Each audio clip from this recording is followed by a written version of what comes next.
call to order the February 6th meeting of the Paramount City Council, and we're going to have the Pledge of Allegiance by Councilmember Tom Hanson and the invocation by Pastor Ray Moten of Joseph of Jacob Church of God in Christ.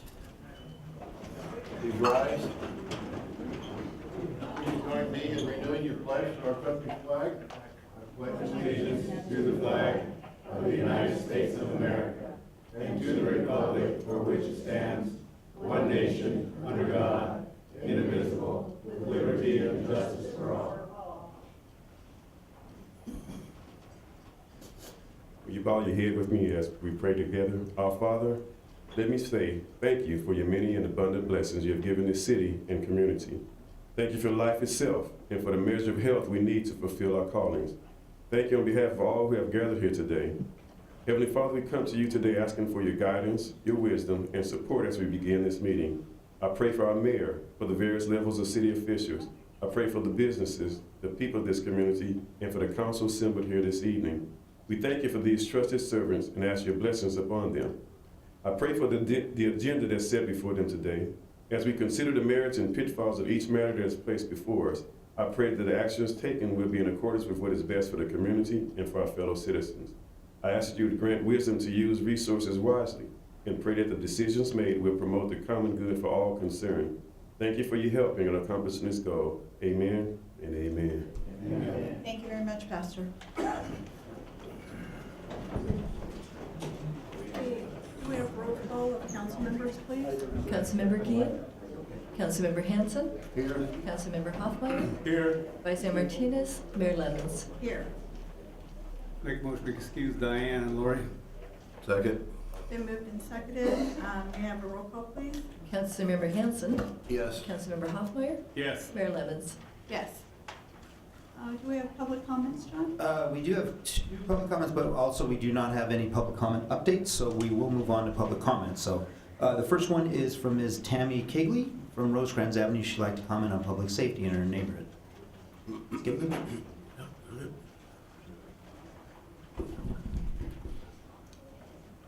Good evening, council members. I wanted to thank everyone for listening to my public safety comments from the last time, and the quick response from the commissioner and everyone for settling the last issue that I had, and the current issue that I had that was brought up this morning with the theft and robbery that occurred at my neighbor's house this morning. And I appreciate the response that I got this morning. And I'm very concerned with the public safety in my area in Paramount because we feel that we are neglected. And I have brought this up before a few times, and yes, I haven't brought or had a chance to talk to the commissioner about contacting the whoever is the head of who's supposed to be the contact person in my area for the neighborhood watch. But I will do that because where we are, we constantly have problems with speeding and crashes, and we have a bunch of liquor stores that we have drunks in our area, so we have a big problem off of Rosecrans and Paramount Boulevard. So I'm going to have this addressed, and I just want to thank everyone involved that is helping me. Thank you. Thank you for your comment.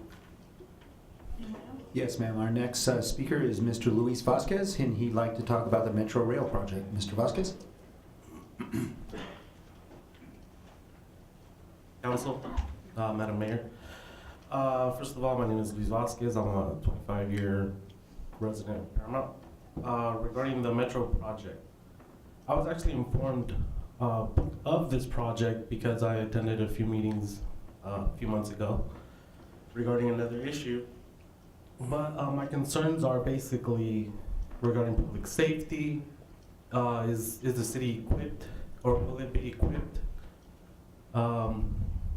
with police officers or public safety officers if the project takes place, especially in such a area, such a diluted area already that's Paramount and Rosecrans. My other concern is also the amount of traffic and construction that will take place. I spoke with someone at Metro. They mentioned to me that the project had not been approved, that it was still in the works, that there was a certain issue prior to that with the station being placed at Paramount Park, that it was apparently going to be moved across the street to or across the corner in a vacant area of where the tracks are. These concerns, I believe, haven't been addressed, and there should be more communication with our community, especially the individuals that are north of Somerset, the residents that are north of Somerset. I don't believe that they're aware that this project is going to take place, and I think, the city should make the effort to inform these residents, especially the individuals that are, have been here for such a long time, that they could be possibly displaced because of this new project that will be possibly taking in effect in a couple of years in the city of Paramount. These are my concerns. I would hope that this council would address them, the staff, the city. Thank you. Thank you. More? Okay. We will move now to the consent calendar. I'll make a motion to approve the consent calendar. I'll second that. Okay, I have a motion from Hanson and a second from Hoffmeyer on the consent calendar. And I will abstain on item 305709. That item is made payable to my employer. Can we have a roll call, please? Councilmember Hanson, Yes. Councilmember Hoffmeyer, Yes. Mayor Lemmons. Yes. Make a motion, we approve the 2 items that were brought up by the mayor. Second. Moved by Hoffmeyer, second by Hanson. Roll call, please. Councilmember Hanson, Yes. Councilmember Hoffmeyer, Yes. Okay, we'll move on to item number 6, public ordinance number 1096. Yes, Madam Mayor and Council, the first 2 reports you're going to hear tonight are related, and we do this every year. We incorporate 2 county codes into our municipal code. The first one is the county traffic code, which is item number 6, and the second is the county health code. So adopting these codes allows us and the county to enforce both of these codes within the jurisdiction of Paramount. Both items require a public hearing tonight, and so it is recommended that you hold a public hearing and adopt both ordinances. And we'll be happy to answer any questions. Thank you. This is a public hearing. Is there anyone who's wishing to speak in favor of this item at this time? Is there anyone who wishes to speak in opposition at this time? Make a motion to close the public hearing. Second. Moved by Hoffmeyer, seconded by Hanson to close the public hearing. Roll call, please. Councilmember Hanson, Yes. Councilmember Hoffmeyer, Yes. Mayor Lemmons. Yes. Make a motion to read by title only, waive further reading, and introduce ordinance number 1096. Place it on the next regular agenda for adoption. Second that. Moved by Hanson, seconded by Hoffmeyer. Roll call, please. Councilmember Hanson, Yes. Councilmember Hoffmeyer, Yes. Mayor Lemmons. Yes. Move on to item 7, public hearing on 1097. It's the same report, Madam Mayor, so you can go ahead and conduct the public hearing. Okay, this is a public hearing. Anyone in the audience wishing to speak in favor of this item? Come up to the mic, Mr. Kay. It's a public hearing, so you're welcome to address us. On both of these ordinances, it gives us the briefest of anything. It doesn't say what the meat of the ordinances are. What are they? What are they for? What are they intended to do? Aren't these things that we should know and then find out whether or not we approve or disapprove? I understand this little agenda piece of paper doesn't usually contain a lot of information, but when you come and you don't know anything about either one of these ordinances, how can anybody say yes or no? I want to say yes or no to something if we don't know what they are. So are Just you, wondering. okay, so are you probably one that's in a position that you're not able to get that information from the website because it's uploaded there with the There agenda? are a lot of us people out there, and I happen to be one of them, that wasn't born with a computer mouse attached to a miscellaneous body part. I don't have internet. I Okay, don't that's have a no computer, problem. and I don't have a capability of getting that information. And when you walk into a meeting like this, and you're having a public hearing on it, how can you have a hearing if nobody knows what it is? How many here know what these Mr. ordinances K, are? Mr. K, this isn't the position for you to do this. If you don't have the information, we'll be happy to get it to you. We will talk to the city manager about having backup on such things for you in a way that works. But then it's still going to be approved tonight. And because you don't understand it, we'll go ahead and have the city manager have someone give an explanation. You can give Okay? a quick explanation. Thank you. With that, I'll turn it over to Adriana Lopez, our Public Safety Director, who can address the traffic and health code. Thank you, John. Every year, the city adopts and incorporates the traffic code. The traffic code allows us to enforce certain regulations that could only be found in the LA County Traffic Code. For example, if you look at our citations, there are violations that are under our municipal code. Some of them are under the traffic code, which would be Los Angeles County Traffic Code, and some of them are under the California Vehicle Code. So the traffic code would allow us to enforce certain violations. The health and safety code, that would be the same thing, where some of our code enforcement cases, we address health and safety codes that are only referenced in the LA County Code. So for example, if somebody's running a business out of a home, we would address it without having a business license. In addition to that, if there was any violations that were related to the health and safety code, then we would address those as well. We must adopt these in order for us to enforce. So it's the updates that are made to the county code that we're adopting into our code so that we're current on our regulations. Correct, and it is a public hearing, so we do have to publish it. So it was published that this would be brought before the council. Thank you, Adriana. Okay, again, this is a public hearing. Anyone who wishes to speak in favor of the item? Anyone wishing to speak in opposition of the item? Make a motion to close the public hearing. Second. Moved by Hoffmeyer, seconded by Hanson. Can we have a roll call, please? Councilmember Hanson, Yes. Councilmember Hoffmeyer, Yes. Mayor Lemons. Yes. Okay, we'll move on to item 8, which is the installation of a disabled parking zone in front of 16456 Orizaba.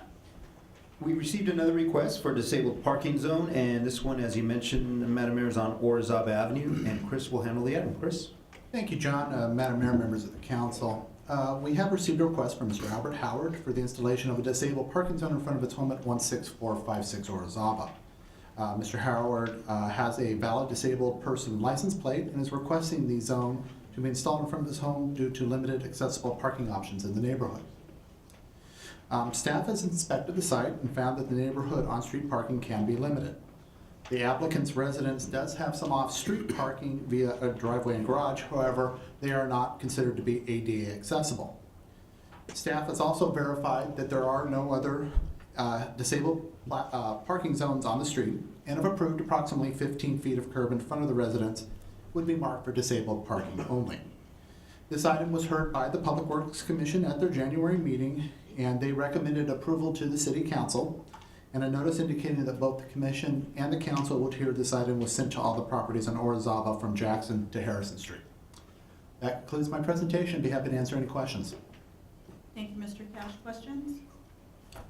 Make a motion to go ahead and approve the item. Second. Moved by Hoffmeyer, seconded by Hanson. Roll call, please. Councilmember Hanson, Yes. Councilmember Hoffmeyer, Yes. Mayor Lemons. Yes. The next item is installation of speed humps on Rancho Clemente Drive. Our next speed hump request, Madam Mayor and Council, comes to us from the Kaufman and Broad housing tract off of Somerset Boulevard. The request is for a speed hump on Rancho Clemente Drive, and Chris will handle the item. Chris?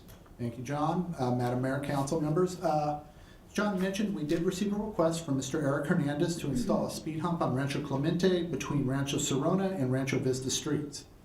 With the request, there was a petition which included 77% of the affected households, and the residents are requesting the speed hump out of concern for excessive speed of vehicles traveling on the street.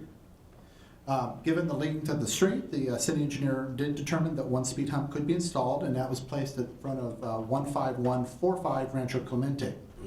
The Public Works Commission did hear this item at their January meeting and did recommend to the City Council approval, and a notice indicating that both the Commission and the Council would hear this item was sent to all of the surrounding households. That concludes my presentation. Be happy to answer any questions. Thank you, Mr. Cash. Are there questions? Make a motion to go ahead and approve the item. Second.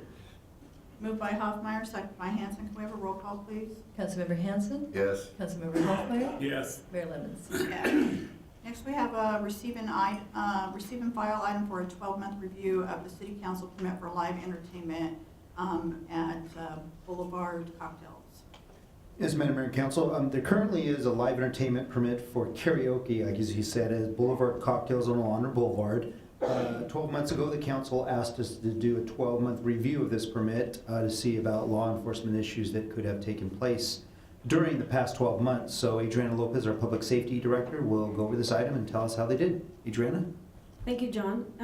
Council, as John Marino explained, this is a 12-month review for the karaoke live entertainment permit at Boulevard Cocktails, which is located at 8410 Alondra Boulevard. The business is a bar, and it's located at the southeast corner of Alondra and Indiana. The business is open daily from 10 a.m. to 2 a.m.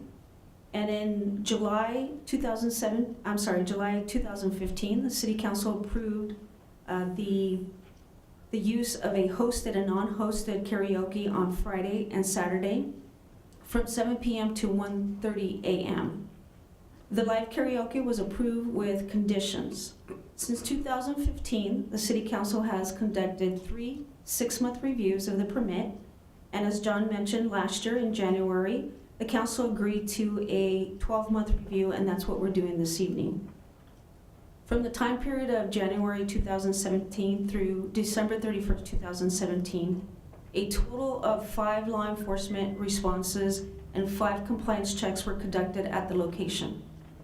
Out of the 5 law enforcement responses, 2 resulted in police reports and 1 arrest.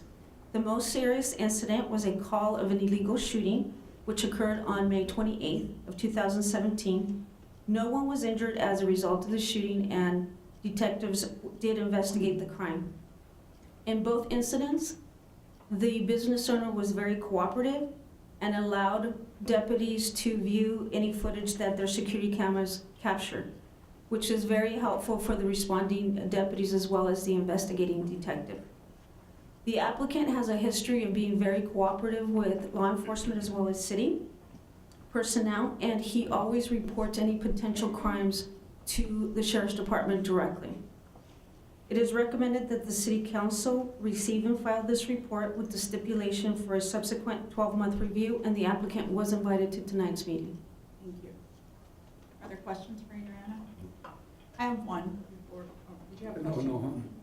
In reading the report, it said that at the time of 2 incidents that there was videotape, but it wasn't available at that time, but the sheriffs were given it later. Yes. I was just wondering why. Why is it not available at the time? Well, sometimes on that particular incident, the business owner was not there, and a lot of the employees are not able to retrieve the footage because they don't have a password or they don't know how to work the system. So in that situation, the business owner was called and he immediately reported to the location, then provided the information to the detective in a timely manner. Okay, and that's what I was going to say. So you did receive both videotapes and it was quickly? Correct. Okay. Motion entertained. Make a motion to receive and file this report with the stipulation of a subsequent 12-month review. Okay. Moved by Hanson, seconded by Hoffmeyer. Can I have a roll call, please? Councilmember Hanson, Yes. Councilmember Hoffmeyer, Yes. Mayor Lemons. Yes. Okay, we'll move on to item 11 for the award of contract for the remodel of the city council chambers. Yes, Madam Mayor and Council. Since last fall, we've been using Ron Roberson in the back there, Ron Waverhan, on a temporary basis to record the city council meetings for playback on the city's YouTube channel. At the direction of the city council, we're equipping the council chambers in a more permanent fashion to record and to live stream our city council meetings.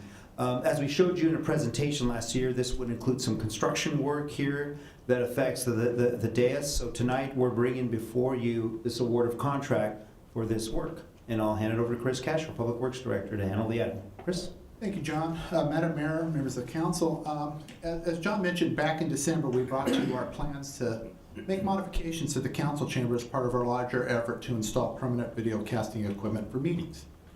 At that time, we showed you a modification to the layout of the council dais, which you see on your monitors here, which will assist in improving visibility of the meeting for video purposes.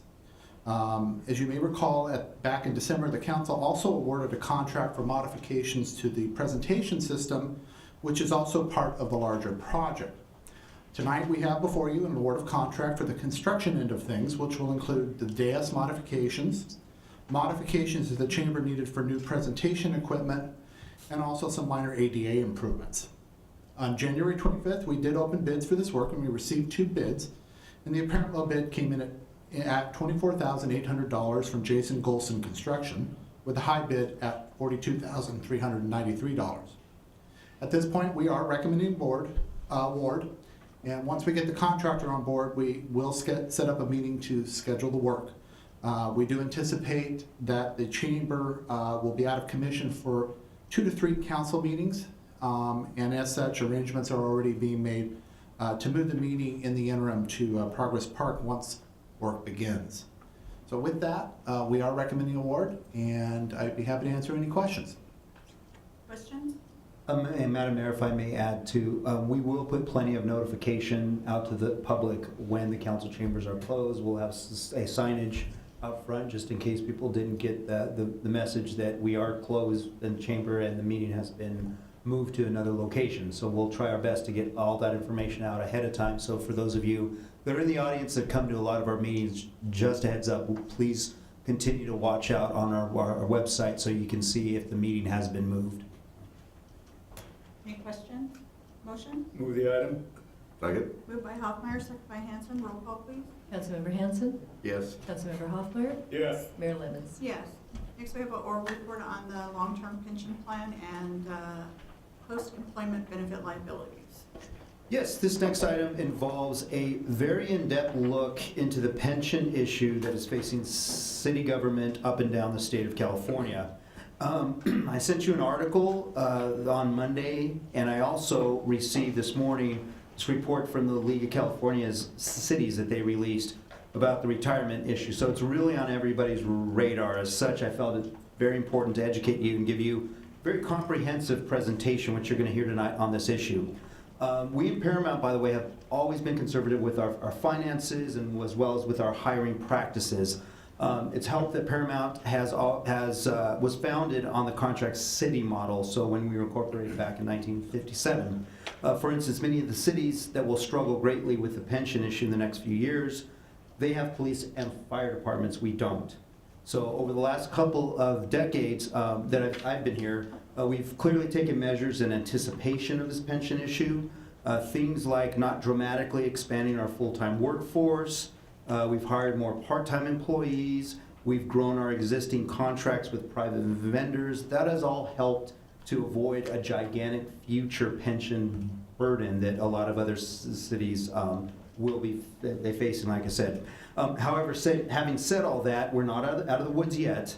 We still have to address this issue and head on, and we're developing a plan to do that. But first, I felt it necessary for you to learn how California cities got to where we are today, some projections, and also some strategies to mitigate this. So with us today is a guest speaker. Her name is Ms. Mary Beth Redding. She's the Vice President with Bartel & Associates. And Ms. Redding has over 30 years of experience in employee benefits. Ms. Redding, take it away. Thank you very much. Mayor, council members, I'm really happy to be here today and hope that I can provide some information to you on CalPERS pension plans and make it a little interesting and end up with you understanding a little better of the position the city's in right at the moment.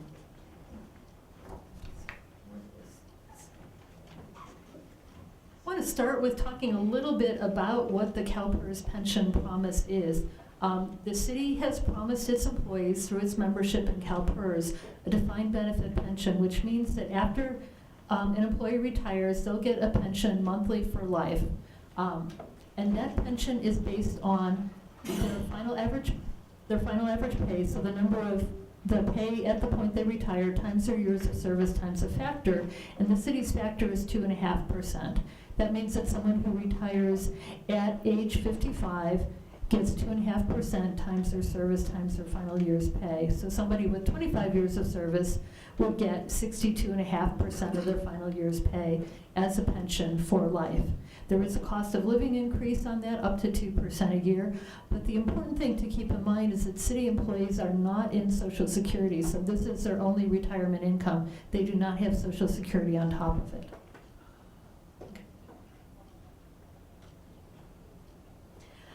Next, I want to talk a little bit about unfunded liability, and you have to excuse me because this is a little bit of actuarial terminology, but it's going to come up over and over again, both in my presentation and what you read in the press about the CalPERS pension system. So if the city had always been in CalPERS from the very beginning when the first employee was hired, and if they had always been making contributions as requested, and if everything had gone exactly as the actuaries expect, and you all know that that's never going to happen, but just if we assume it did, there's a number called the actuarial accrued liability, and the assets in the plan would exactly equal that number, and there would be no unfunded liability. But things don't go as we expect. There's always a difference in what happens between what actually happens and what we project to happen. And that difference in the liability is called the overfunded or the underfunded liability. And typically these days it's almost always an unfunded liability. Every year, CalPERS actuaries look at the financial health of the system. They do an actuarial valuation, and part of that is to determine how different the expected and actual unfunded liabilities are for the year, and they calculate how much more unfunded or overfunded liability there is. That's recorded, and it's amortized. It's paid back to the system over the future. Okay, and all of those pieces of the unfunded liability that are being paid back are paid back as part of the city's contribution to the system. Okay. So next I want to talk a little bit about how we got here, because it may be puzzling for a lot of people to hear that the system is not particularly well funded when the city has always done everything CalPERS asked it to. You've always made the required contributions, you've been conservative. Why is the plan not better funded right now? Okay. And really there's 4 things that contribute to it. I'll go through each of them. And in general, these are factors that affect not just the city, but the state of California, as well as the country as a whole. I'm going to start with what I call my fundamental funding rule, and that is that the CalPERS system is going to pay pension benefits. It also has to pay its operating expenses, which are pretty small. There's only 2 sources of funding for those benefits. It's either contributions that go into the system from employees or the employer, the city, and investment earnings. There's nowhere else that money can just sort of magically come from to pay the pension benefits. Okay, this sounds really obvious, but it's going to be important to keep in mind. So if we look at CalPERS historic investment returns, this is a chart that shows the annual return each year. There were good years and bad years. The chart goes back to about 1995 on the left and through 2017 on the right. So you can see some years the return was good, some years it was bad. You can see the dip in 2003, the huge crash, the recession in 2008 and 9. The dark line in the middle is at 7.5% because that's the return that the CalPERS actuaries assume that the system will earn. So if it earns more than 7.5%, it's a good year. If it earns less than 7.5%, even if it earns more than 0, that's a bad year. Okay, so we're always comparing to 7.5. In 2008 and 9, the plan lost about 22% below zero, so close to 30% below expected, and that's something the system is really still recovering from now, many years later. Mary Beth, if I could just interrupt real quick, just so we're all, continue to follow this. So whenever CalPERS gets our money, they invest it in the stock market and in other areas. So that's what Mary Beth is showing, that graph here, how those earnings have fared over the last 20 years, it looks like. So you can see it basically follows the stock market, how it's gone throughout the years. So again, she's going over why we're in the actual state of California, all the cities in California are in the position they are today. Well, this is one of the reasons. Thank you, John.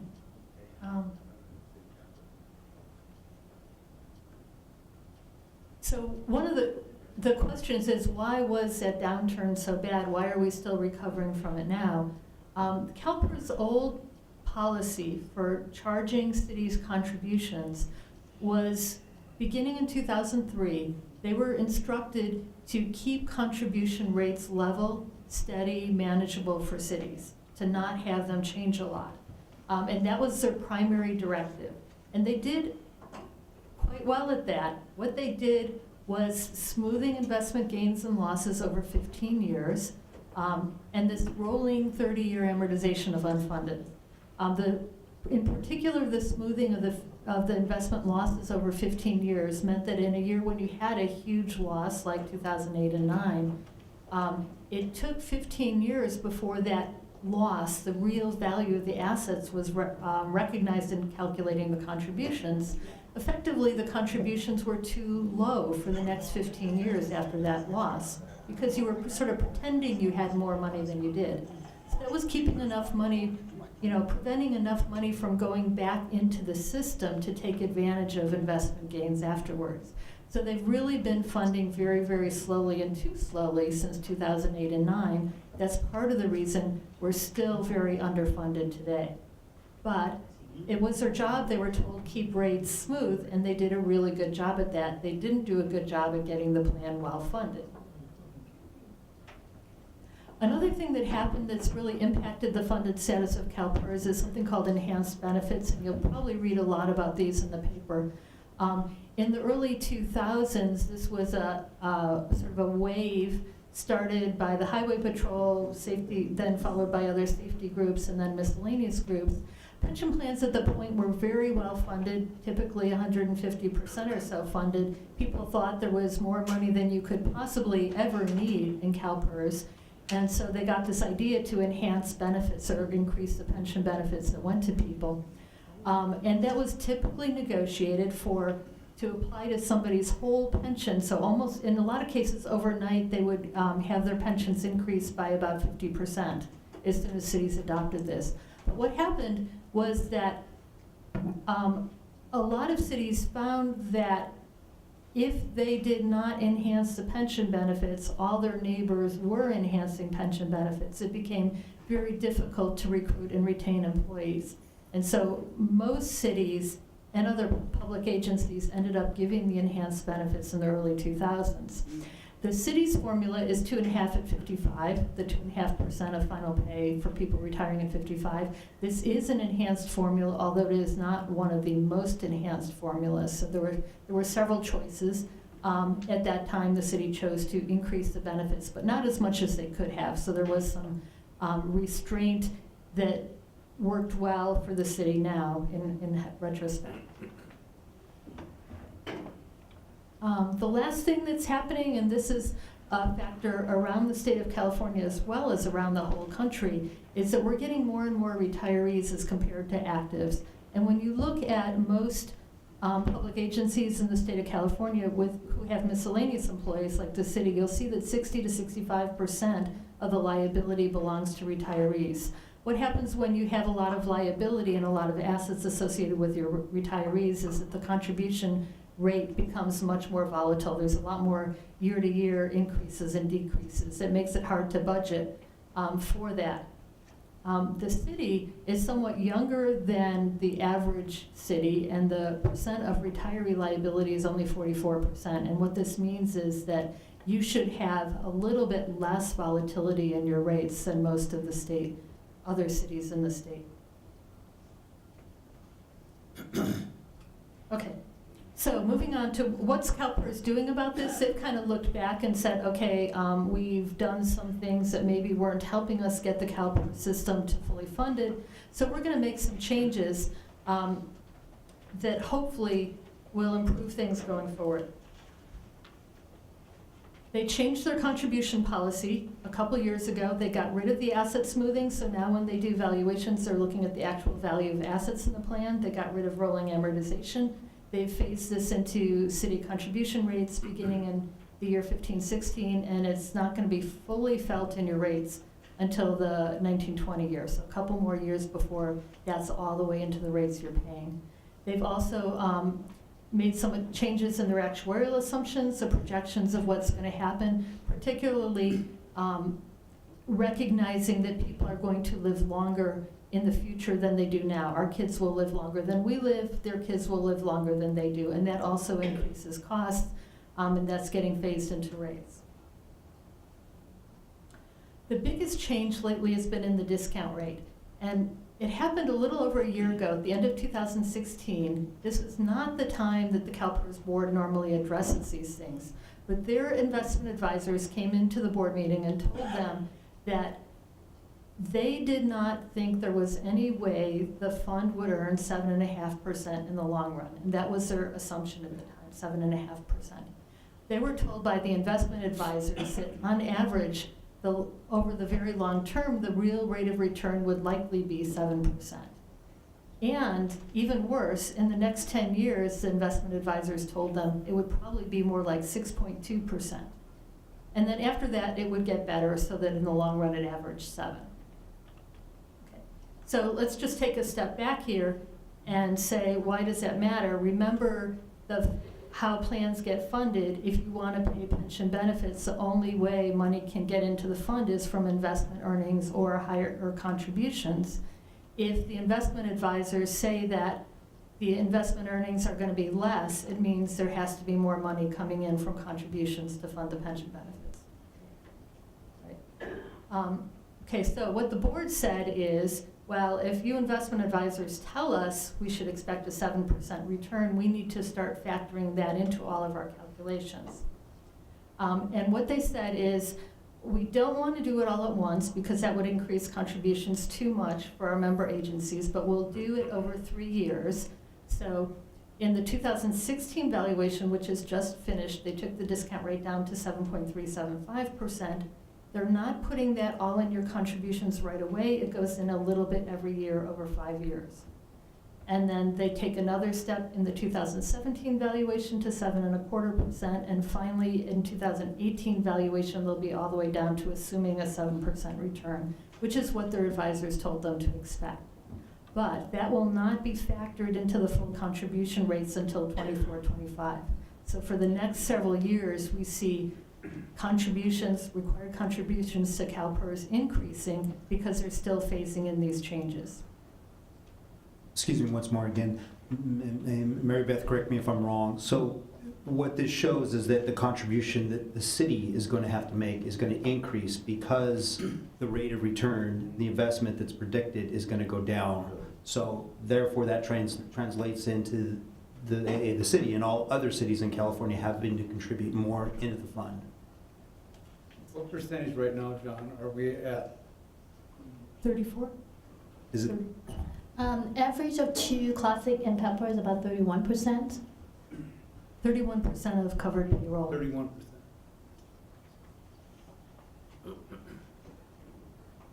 So the last change CalPERS is making is their stated policy is to try to move the fund from riskier investments to less risky investments over time, very, very slowly. They think that in the long run they would be better off if the fund was invested in things that were a little bit less risky and paid a more stable return, but they know that that means that on average it's going to earn less.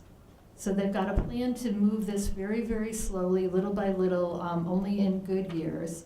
And we project that it'll take them about 20 years to get this policy fully implemented, and after that, we think the discount rate and the expected rate of return will be 6%.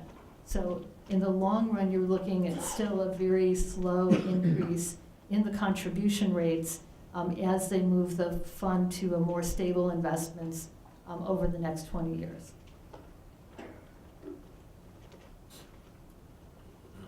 Now we'll go talk about what does that mean for the city itself. Start with just a little bit of facts about the city's miscellaneous employees and the pension plan. There you have 96 active employees covered by CalPERS as of June 30th, 16. You have this category of people called transferred and separated. These are people who used to work for the city but don't anymore. They will get pensions and the city will be responsible for part of their pension. There's 96 of them, just coincidentally the same number. And you currently have 122 retirees. So quite a few, and we expect the number of retirees to grow over time. In terms of the liabilities, this is a present value of benefits that will be paid. For active employees, the liability for their benefits to be paid in the future is $31 million. Retirees, $34 million. The separated people, about $12 million.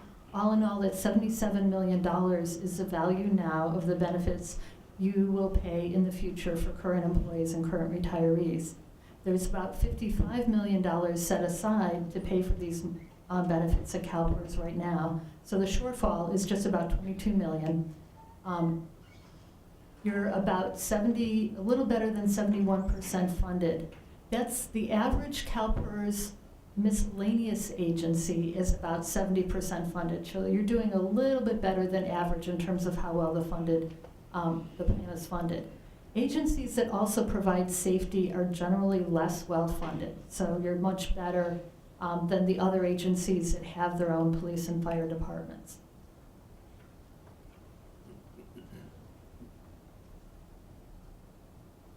We look at the contribution rates for 2018-19. CalPERS calculates that for this city in two pieces. Tier 1 are the people who've been here from before 2013. They get the formula we talked about at the beginning, the 2.5% of pay at 55. They're called classic employees or Tier 1 employees. Their benefit costs 34% of pay. That's including the amount of money that's paying off the unfunded liability right now. So what that means is for every dollar you pay a classic employee, you're sending 34 cents to CalPERS. Okay. There's another group of people called PEPRA employees. These were people hired since 2013 under the Governor's Pension Reform Act. They get a much lower pension formula. They're paying about half of the contributions for their formula. And because they're new, they don't really have any unfunded liability. They were not here during the recession. Since they've started working for the city in the past year or two, things have gone not that differently than expected. So you're really not paying off any unfunded liability for them. So their cost is only about 7% of pay. Altogether, on average, over all the city employees, it's about 31.8% of pay, or about $2.2 million per year. That's just now.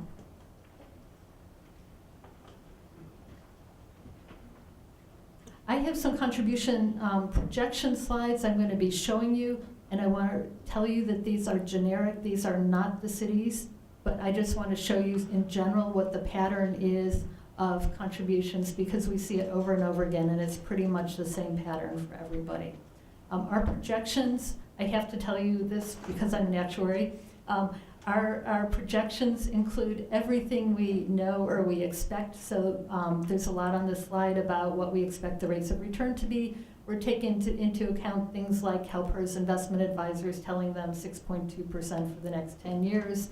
We're taking into account classic people leaving and being replaced with new hires who are PEPRA people. So everything is in these numbers. And this is what the curve looks like. Okay, so this is a generic city whose rate is 22% right now. Remember, you guys are 31. We see contribution rates increasing very, very steeply over the next 10 years as CalPERS phases in things like this 7% discount rate. Rates in general, when you look at most agencies, peak out about in the early 2030s at about twice where they are now. double percent of pay. Then they start to come down, but only very, very slowly. In this example, it's about the year 2042 before rates come back down to where they are now.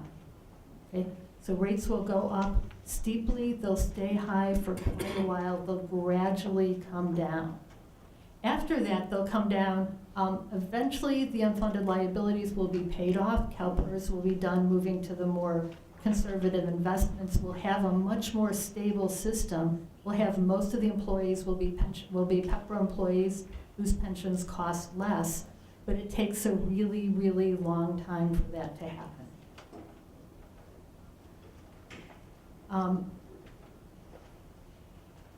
Show you this chart, and I don't want to spend too long looking at it. This, the green line shows where, again, for this sample agency, where the total contribution rate is expected to go. But I did want to show you two pieces. The orange line along the bottom, that's kind of flat. That's the cost of benefits that people earn every year, and that's really very flat. It's stable. It's held down a little bit by hiring new PEPRA employees, and it tends to be somewhere in the order of 10% of pay, and it's a reasonable, and in my mind, that's kind of a sustainable cost for a pension plan. The red line is the payments for the unfunded liability. These are really what's driving the cost increases over the next decade or so, and those are really fixed dollar payments. They're for unfunded obligations that have been incurred already that just are getting paid off. There's really not a lot you can do to influence that number.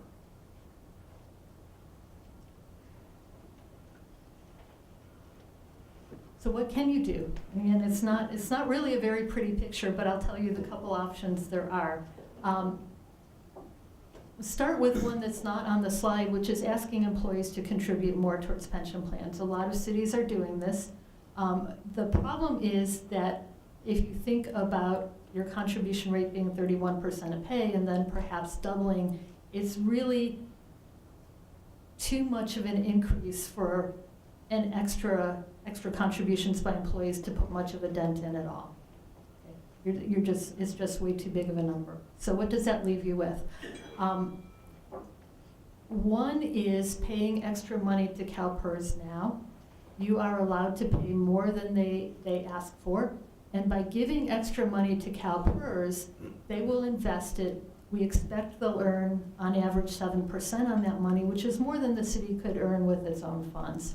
And by paying that money earlier, you can reduce how much you owe later.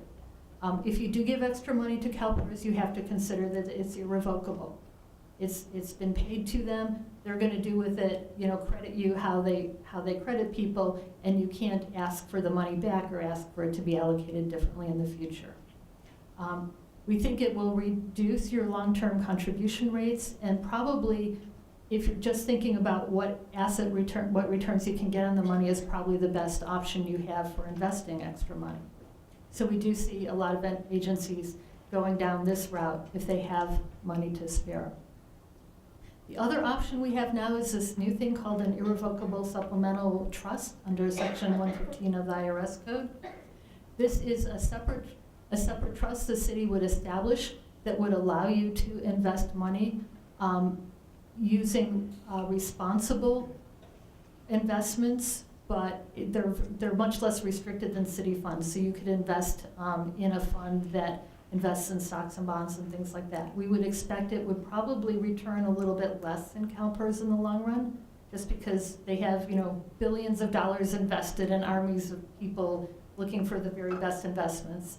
The supplemental trusts are a little bit smaller, but they're much more flexible. The city has a lot more control over how much money goes in them, if any money at all goes into them. And then what you can do with this money is only use it to pay for pensions. That's why it's a qualified trust. The only way the money can get out is to either go to CalPERS to pay your pension contribution or to reimburse yourself for a CalPERS contribution. So it is restricted just to pensions. But again, investing money sooner can be economically beneficial and save money in the long run. So the finance department and city manager are planning to come to the council soon with a plan for exactly how they think is best for the city to address this issue. Almost done. I have a couple slides for you on the city's OPEB benefits. These are the other, OPEB is short for other post-employment benefits, which is really a mouthful. Some people call them retiree medical benefits. So the city provides retiree health care benefits to its employees who retire from the city. You have to be at least age 50 with 5 years of service or disabled, so qualified for a CalPERS pension benefit. And in that case, the city pays, for people who retired before 2011, they pay 100% of the healthcare premium for the employee, spouse, or family. And for people who retired after 2011, they pay 85% of the premium. So there was fairly recently a change made that helped limit the city's obligation for these benefits.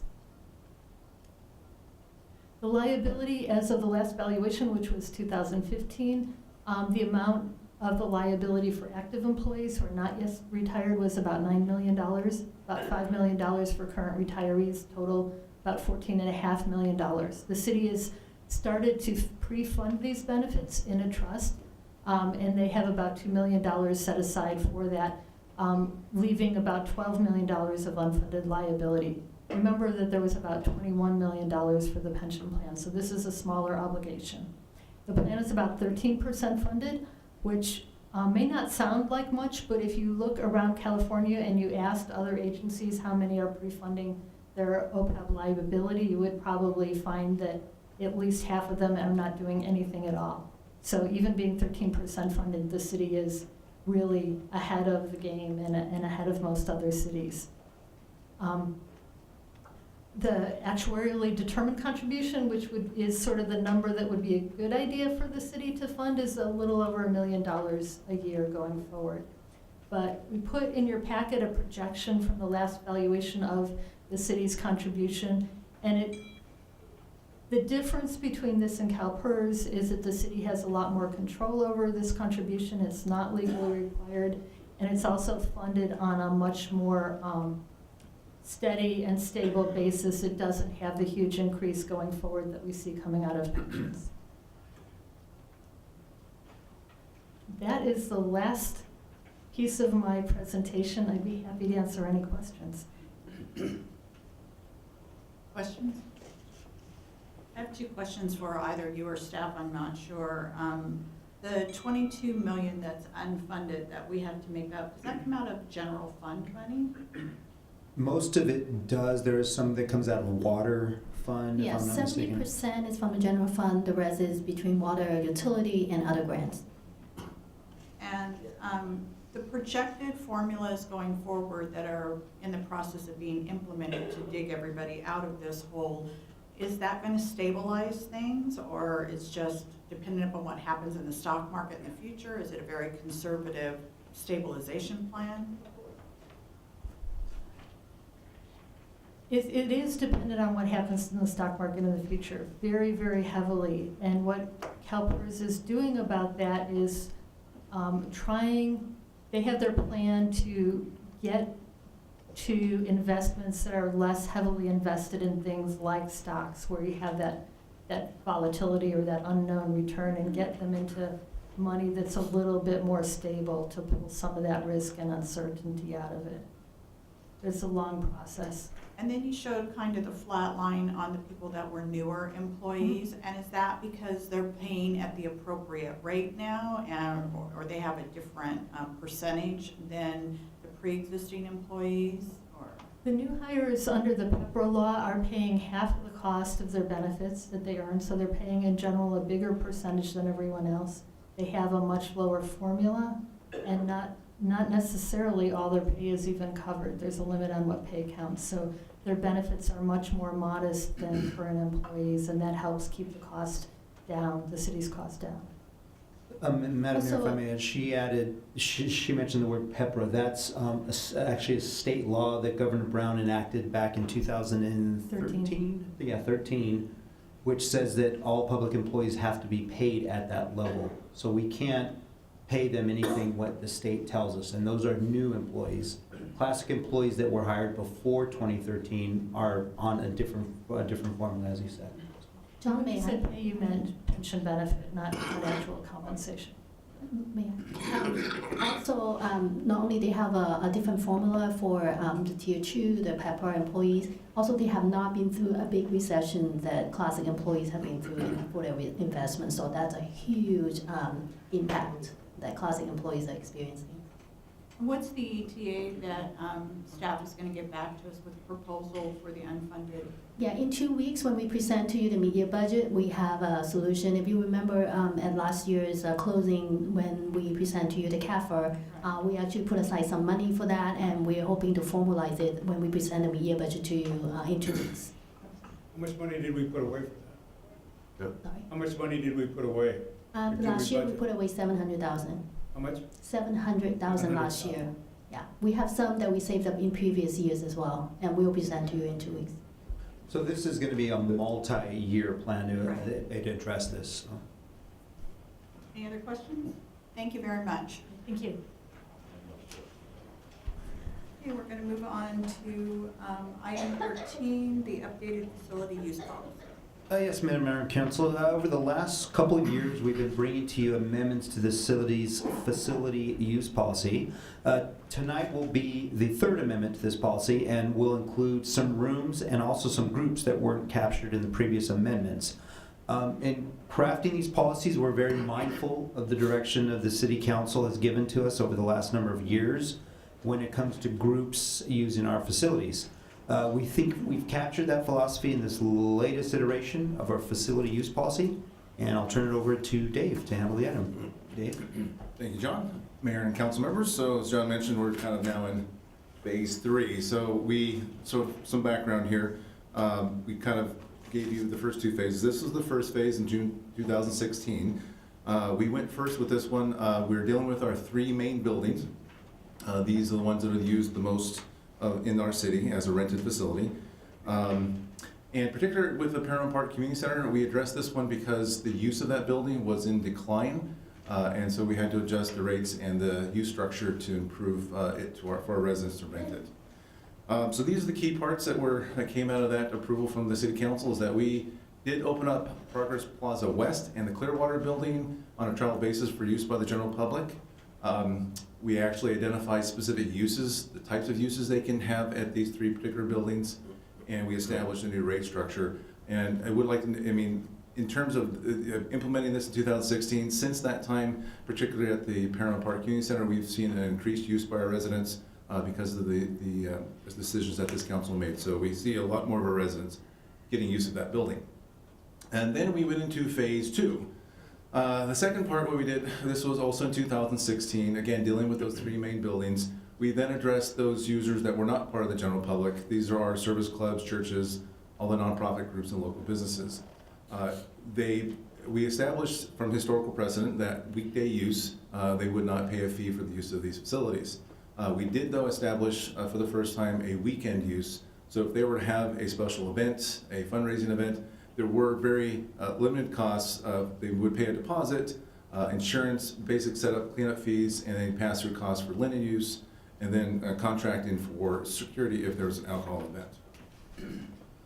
So this is phase 3. This is currently what we're proposing. So as we've gone through these couple years with that new policies, we do have some changes that we'd like to recommend on those 3 main buildings. And then we want to address, obviously, the smaller meeting rooms that we did not address in the first 2 phases, plus the Progress Park or Progress Plaza East building, which is not a very highly used building, but now's the time to address that one. So, in this new, what we provided in your report was a facility use summary matrix. So this is what we would go by when someone comes to us to identify who can use the building at what rate, et cetera. So in that matrix, you'll see it defines who are the eligible users, what fees they would pay, whether it's a site that alcohol is allowed, and we also defined the users, whether they can use it on weekdays versus our weekend use, and then we defined hours of operation. We also established use caps, and most of these use caps are based on historical use of these various groups at those facilities. So we made the caps generally reflective of how the facilities have been used. So going into the proposed changes to the existing use policy. So these are changes that in addition to what you did in phase 1 and phase 2 with our facility use. So the Gateway Council of Governments operates out of the Clearwater building. We do have a lease for their use in the offices downstairs. They do use the upstairs quite frequently, but it's on a permit basis, so that all those requests come through us. We met with the executive director of the COG, and they understand how this works, and they're fine with it, because a lot of the groups that go through the COG are actually outside groups, and the COG is really just a pass-through for use of that facility. So we're requesting that we charge them $40 per hour and with a $40 setup fee. That use would only be on weekends, and this would apply to any local business that would want to rent that facility upstairs as well. Our community organizations do at times use that building. If it is our local club, service club, they can use it without a fee. However, there are times when they do bring in other outside groups that want to participate in a meeting. If they do involve non-Paramount partners, they would then be charged a $25 use fee and have insurance, a deposit, and a $40 setup fee. To our Paramount Park Community Center auditorium, what we want to be real specific, and we didn't define that in that second go-around on that phase 2. So we want to be clear that we want to make sure youth leagues can use that facility for their events, but we do want to put some limitations on it that they can use it after 6 p.m. and for a maximum of 5 hours. And again, there would be no fee to our youth leagues. We would request, we currently have a policy for alcohol, and if you do have alcohol at this center, you're required to have a security guard one security guard for under 150 guests. Anything over 150 guests, you need 2 security guards. Because of the way our facility is structured, it has a lot of entry and exit points. So the security company recommended, because it is difficult to manage all those exit points, that we increase that security guard requirement for 1 security guard per 100 guests. And at the Progress Plaza West Auditorium, we are looking at, also the Gateway COG does use that building for various meetings, as do local businesses. This would be institute, again, that $40 fee and $40 setup. And the same thing with the service clubs, just like at Clearwater. If they do involve non-Paramount partners, they would pay those fees. Now, these are the changes, brand new stuff that we're recommending. And this again deals with our small meeting rooms, these boardrooms at these various facilities. So we're talking about the Clearwater building. We have a small boardroom at the first level of the Clearwater building. We have the Paramount Park Community Center has meetings rooms 1 and 2. Progress Plaza East has a very small boardroom, and Plaza West has a boardroom as well. So the other thing is, we do have, when we built that building at the Progress Park, we had already had Plaza, and we needed a name for the new building. It became Plaza East. So the original building was Plaza West, the new building became Plaza East. This has created some confusion in terms of names. They're too similar to each other. And at some point, we'd like to come back to the council, if you agree, to propose a more specific name for this building to remove some of that confusion. So going into the changes or the updates that we'd like to propose, the Clearwater Boardroom, the small meeting room there, weekend use only for all the eligible groups. They could use it from 8 a.m. to 5 p.m., and there would be no fees attached to the eligible groups.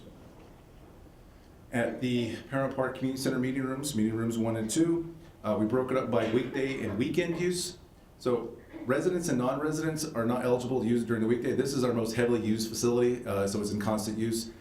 So that's why we excluded those groups. However, for those other groups like local businesses and other eligible groups, they would not have a fee to use those small meeting rooms. I'm sorry, local businesses would have to pay a fee, but all the other groups, service clubs, nonprofits, don't have to pay a fee to use those small rooms. On weekend use, this is where residents can rent those small meeting rooms, and they're at a rate of $48 an hour, which is similar to Progress Plaza East, which is why we need to rename it because it's hard to say. And non-residents can use it, but they pay a slightly higher fee. And again, our community groups, service clubs, youth nonprofits, all can use it between that time frame of 8 to 4 for no fee. And then the small meeting room, the boardroom at Progress Plaza East, same thing. We have a weekday use and a weekend use. So no fees for all the eligible users trying to use that small meeting room. boardroom at Plaza East. And weekend use, this would exclude local businesses. They would not be able to use on the weekend. The eligible users can use it from 8 to 8, again, with no fee. Now, we did not address the auditorium at the last two updates to the facility use policy.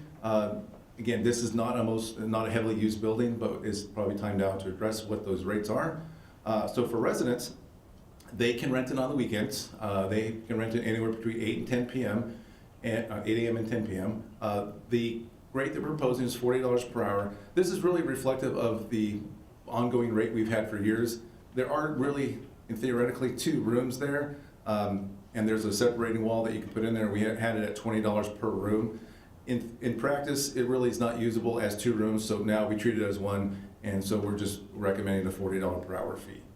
Our homeowners associations, community organizations, youth leagues, nonprofits, they can use it during the weekdays from those hours and weekends from those hours, also with no fees. Local businesses can rent that facility as well on weekdays only, between 6 and 5, and again at the rate that we proposed for the other sites, $40 per hour, $40 setup fee. Now this one does have a use cap with regards to any use over 60 consecutive days.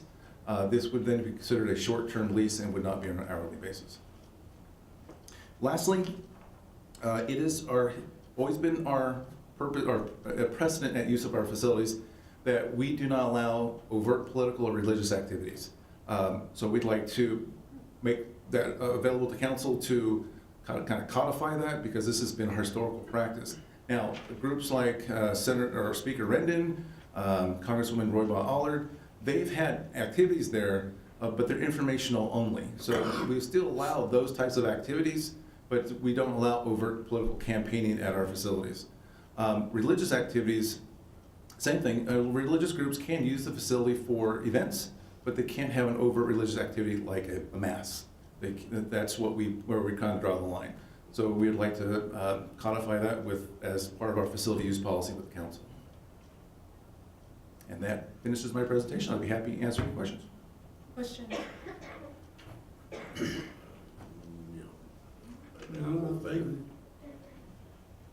I'll entertain a motion. Make a motion to approve the item. Moved by Hanson, seconded by Hoffmeyer. Can I have a roll call, please? Councilmember Hanson? Yes. Councilmember Hoffmeyer? Yes. Mayor Lindes? Yes. Okay, at this time, we'll have comments or committee reports. Councilmember Hanson, do you have something? Yes, actually, a couple things. This Saturday is the Healthy Paramount program at Salute Park, and that's going to be a walk from 9:30 to 10:30 in the morning, and people are going to be walking with the sheriffs. So they're going to get some training on how the sheriffs walk and train, from my understanding. A second item that, well, I think it's still appropriate. There's a new Boy Scout troop in town. It's being sponsored by the Paramount Elks Lodge. It's been probably close to a year in the making. And they meet every Wednesday at 7 p.m. And anyone who's interested in joining the Boy Scouts, have kids that want to come down, they're more than welcome to do that. It's not a closed thing. Also, this past Thursday, I had the privilege of presenting a check from the Elks Lodge to the Paramount High School Junior ROTC. For those that are not aware, they have quite an active group. I believe the colonel told me around 190 kids are involved in that now. And they've been invited to Kentucky for one of the few junior ROTCs, I believe in Southern California, that's been invited to Kentucky to participate in a drill competition, and we were able to present them a check for $500 to help defray their expenses. Thank you. Councilmember Hoffmeyer, you have anything? Well, it's been kind of a quiet week for me since I had surgery, but I did attend the State of the City, and very impressed with the way our city is being run, the way our businesses approve of the way things are going on in our city, and I think the Chamber of Commerce does a great job.